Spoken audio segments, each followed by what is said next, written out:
Hello everybody and welcome back. As always, I'm Mateo311 and this is your one channel for everything VR related. So, I'm officially the last YouTuber on Earth to get their Oculus Quest 2. So, we don't need this.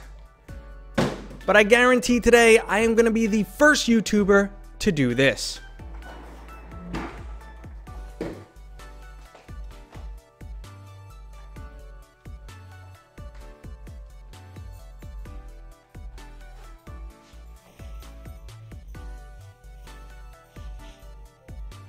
Okay, don't worry, the Oculus Quest is fine, and contrary to that ridiculous intro, I'm not here to crap all over it. I do, however, have a story to tell. That intro is just the best way to vent some frustrations and set the tone of this overall video. Now, as I mentioned, I'm basically one of the last VR YouTubers to get their hands on the Oculus Quest 2, but I actually had the opportunity to get one prior to Facebook Connect. However, it had some strings attached. I don't want you guys to think this is representative of all the other YouTubers out there. I've spoken to many of the other YouTubers. I'm very friendly with them. And I know many of them, if not the majority or all, received their Quest 2 with no strings attached. That was not my case, though. I was dealing with an advertising company, while I know a lot of my fellow YouTubers were working directly with Facebook. So that's one major difference there. Now, I tried to work with Facebook, but personally, I think I'm blacklisted. And this might have something to do with my Onward video where I spoke about how it locked my Oculus Quest and I had to factory reboot it. In my defense, that whole situation kind of spiraled out of control because someone took my thumbnail, which was over the top, but they took my thumbnail, posted it on Facebook and Reddit, and said, don't buy Onward, it will brick your Oculus Quest. Something I never said. This sentiment also made it into the Ask Me Anything, Onward's Ask Me Anything on Reddit, so the whole situation kind of spiraled. So I can understand if they're upset with me. Also, I'm always talking about Facebook privacy concerns and how we should put laws in place to prevent Facebook from collecting our data. So I think I might have put a bullseye on myself. However, like I said, this is all speculation. It might be Facebook gives zero craps about me, or my attempt at contacting them, you know, all my messages are sitting in a spam folder somewhere.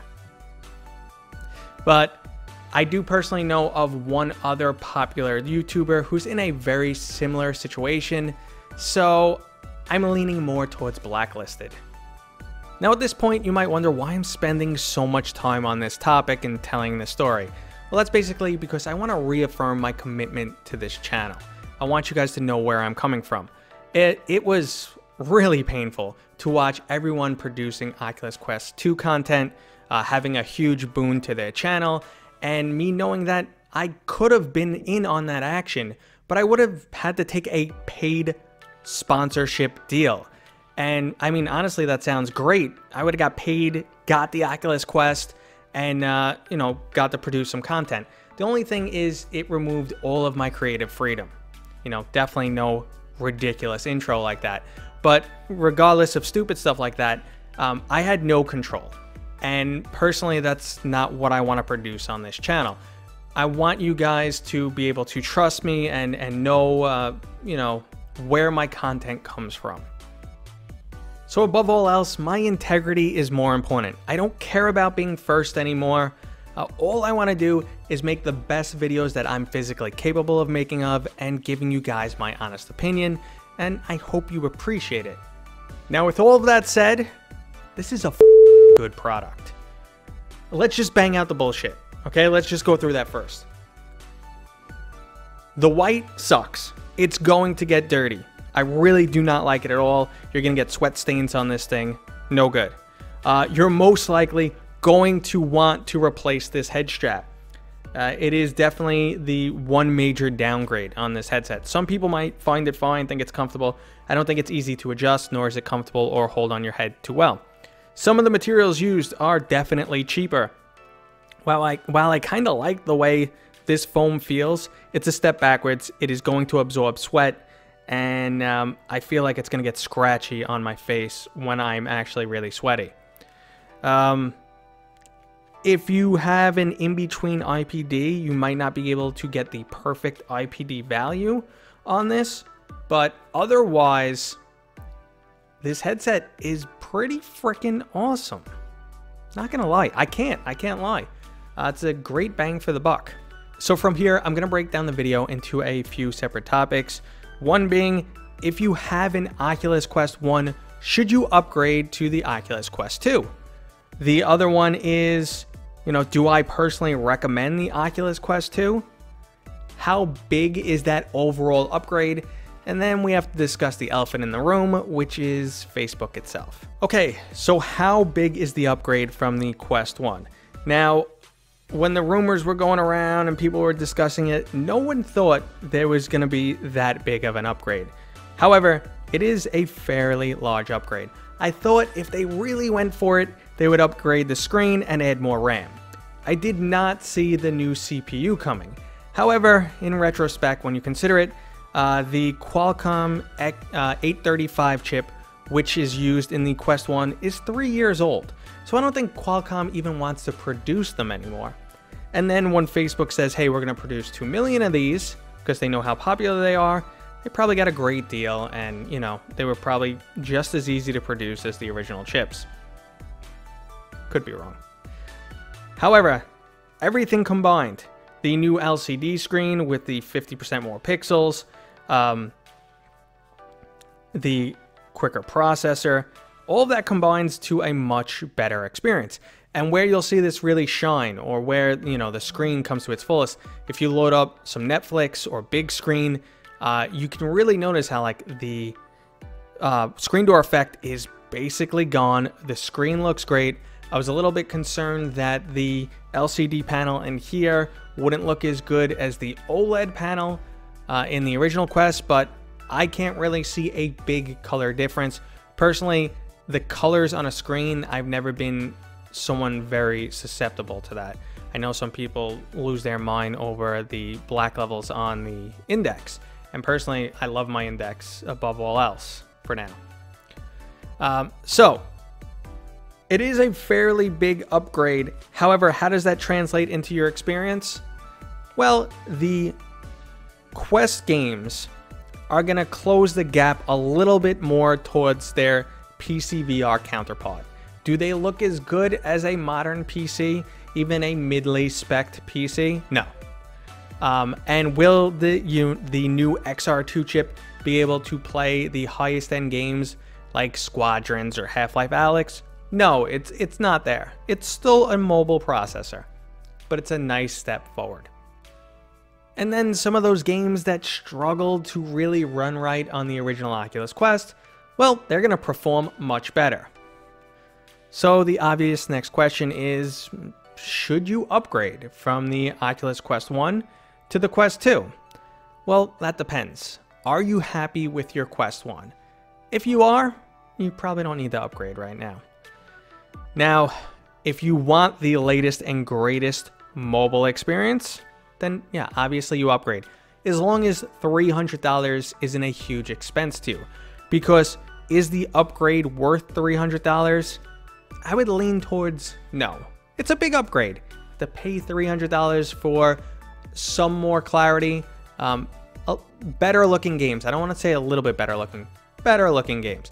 To pay $300 for that, it's not going to change your overall experience. The games are still the same.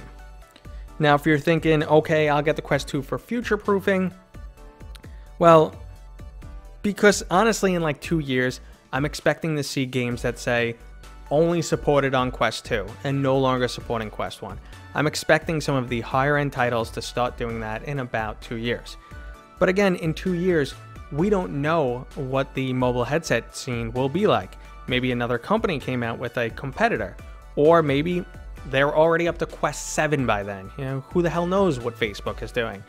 So I wouldn't get it to future-proof.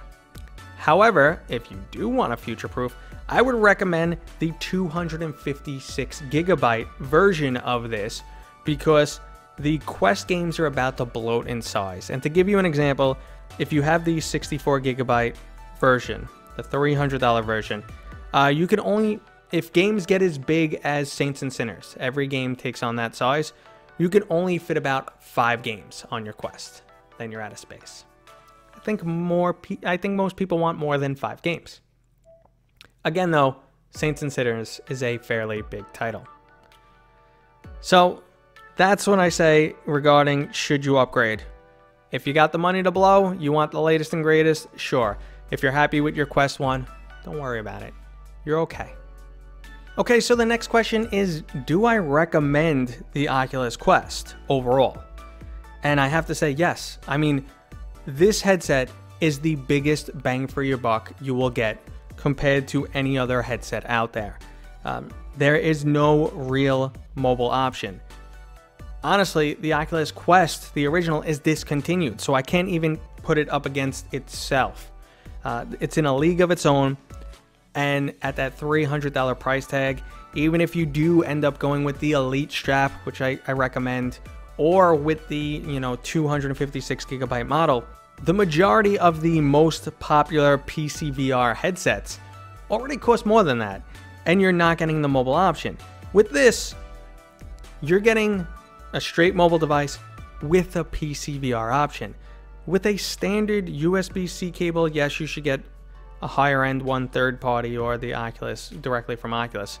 But even if you factor in that price, you're getting a mobile headset and a very well performing PC VR headset for an extremely low price. Facebook made some serious moves here. They absolutely did. And if you're new to VR, you don't have a PC or a PlayStation, this is your only way to get into VR, basically. Now, even if you are a PC gamer, it's still a great option. $300, you can get into VR rather than the, $1,000 for the Valve Index, or going like a cheaper, older route. This is better than the Rift S, and the Rift S sold for $400. So this is an absolutely great device, guys. Sorry to say it. I know some people might be pissed about that because of their feelings towards Facebook, which is our next topic. Okay, so the elephant in the room, Facebook and Facebook accounts. If this is your first VR device, you don't have a choice. You're going to need a Facebook account, and you're going to have to connect it to this. And we all know there are privacy concerns with Facebook. If you don't care, that's fine. And I'm not going to say anything about it. But as the VR community grows, the amount of data Facebook collects is also going to increase. And I've spoken about some future tech such as eye tracking, where things get really creepy. But again, some people don't care. They're willing to take that on to have the cool tech. And that's understandable. I'm not going to go down this path. Now I will say, hi, you're over there. Now I will say, if you think privacy concerns are in Facebook's past, there just was a congressional investigation that found Facebook to be guilty of anti-competition, engaging in anti-competition monopoly practices. So they're still up to that stuff, but so is Apple and Amazon and Google, so it's not just them, but we've seen their checkered past. Now this does echo some anti-Facebook statements we've heard recently by developers. The CEO of Big Screen came out, Anton from H3 came out.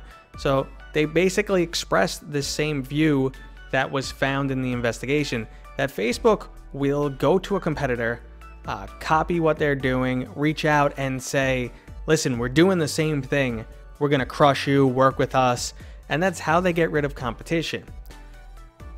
And why I find this so important, because I'm scared this is also bleeding into the YouTube industry. Now this isn't really anything new. EA's done some weird stuff like this on YouTube, and Time Warner has hired some dubious publishing companies that had, contracted reviews and stuff like that. But I really don't want to see this happen in the industry I'm working in for VR YouTubers. What I don't want to happen is Facebook says, okay, well, here's our list of approved YouTubers. We know they're going to make the exact content we want. There'll be no dissenting opinions or anything off brand. They'll just be all cheery, say this is great. give them everything early access, which in turn will help their channels grow and drown out everyone else. That's what I'm kind of scared of seeing, and that's a little bit of what I felt this time around. But to be honest, I know most of the big VR YouTubers, and they're not like that. If they do have paid sponsorship stuff, you know, there would be an indicator on the screen, and they're all genuinely good people. But if you're doing this, you know, for a living, and Facebook can, you know, cut into how much money you're making or potentially help you make that much more, it's really hard to resist. And you hear that same sentiment from developers. You know, they don't want to work with Facebook, but if you want your game to be successful, you just do it. So in closing, I hope you guys understand where this video came from. You know, my commitment to the channel and you guys and integrity. I hope you respect that.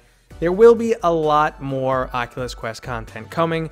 I'm going to do one of my comparison videos, so I'll compare it to my current favorite, the Oculus Quest, talk about the pros and cons. Obviously, that's not even apples and oranges. That's David and Goliath, basically, at least in terms of price. So there'll be a lot of contrasting videos like that. I'm probably going to have a video discussing for all the VR noobs out there who just got the Quest 2 and it's their first VR experience. I'm going to kind of give them a guide to walk them through in terms of what they should start playing. Because you don't want to throw them into a VR roller coaster or Saints and Sinners to start, because that might ruin their experience. Okay guys, I hope you enjoyed this video. As always, if you did, don't forget to give it a thumbs up. If you're new here, consider subscribing, and I will see you guys on next time.